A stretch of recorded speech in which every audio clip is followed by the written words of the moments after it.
Every single day you come home, the door swings open, and your dog, without fail, loses their mind. Jumping, spinning, nose pressed into your chest, your hands, your neck.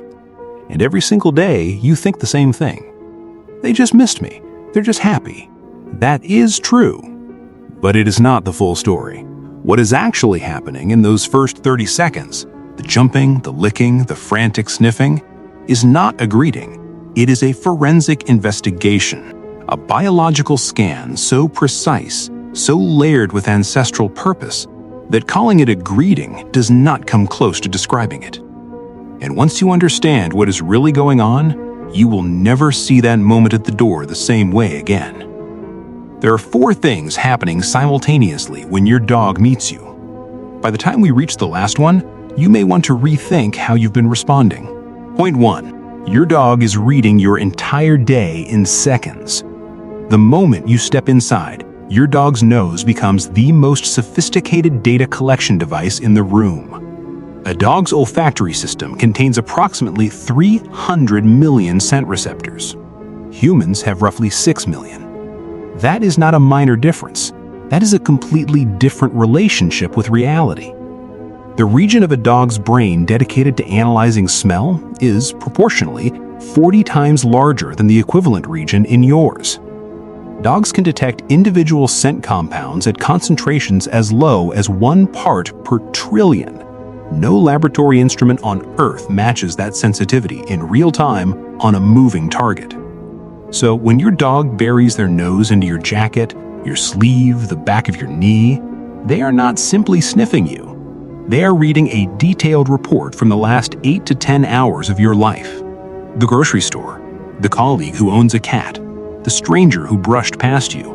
Every person, every animal, every environment you entered leaves a distinct molecular signature on your skin and your clothing. Your dog is collecting all of it, processing it, cross-referencing it against everything they already know about your normal scent baseline. This is not excitement. This is information gathering. And the reason they're gathering it has everything to do with where they came from. Point 2. This is a 15,000-year-old survival ritual. Before your dog was a dog, it was a wolf. And in a wolf pack, the return of the alpha was not a casual moment. When the pack leader came back from a hunt or a territorial scout, the rest of the pack did not simply wag and scatter.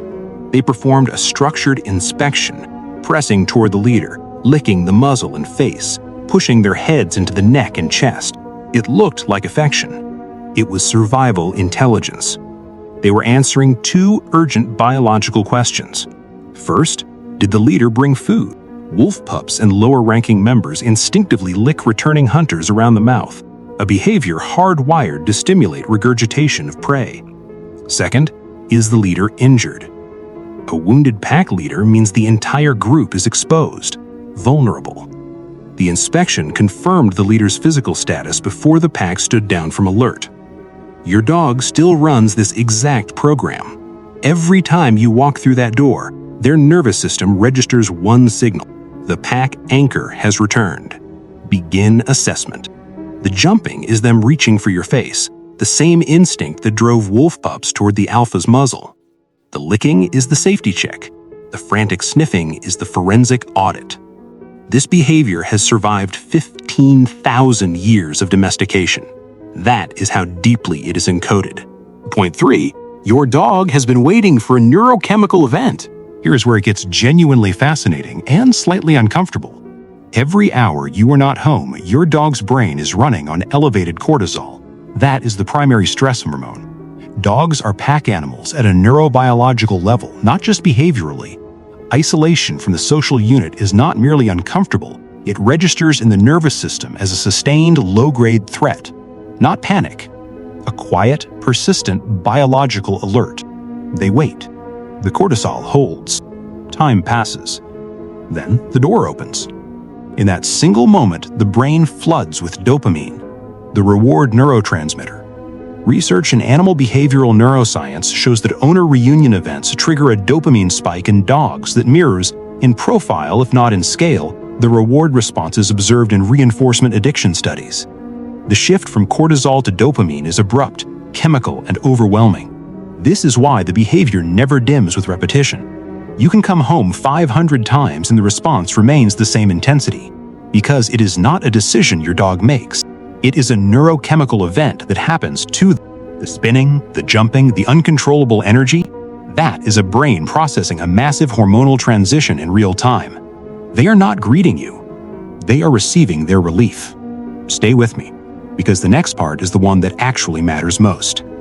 Point 4. What you do in that moment has permanent consequences. This is the part most people never think about.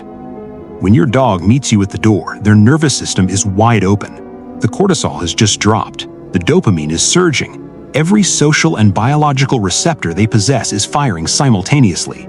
They are at their most vulnerable and their most present, all at once.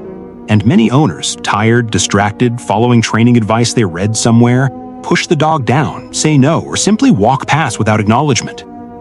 What happens inside your dog's brain at a cold reception in that precise moment is not neutral.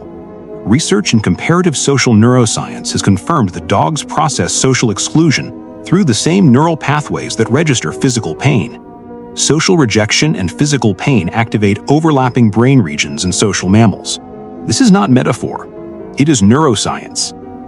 When you're at the height of your most emotionally open moment and the person you have spent hours waiting for walks past without response, that registers, not as discipline, as rejection. Done repeatedly across weeks and months, this erodes trust at a biological level. The effects surface gradually: increased reunion anxiety, frantic greeting behavior that worsens instead of improving, or the opposite, suppressed greeting, the flat affect, what looks like calm but functions more like withdrawal. You do not need to stage a theatrical event every time you come home. 30 seconds of genuine acknowledgement, calm eye contact, a quiet voice, a hand on their head tells their nervous system exactly what it needs to hear. The pack is whole. You are safe. The alert is over. That's the real message behind every frantic greeting at every door. Not chaos.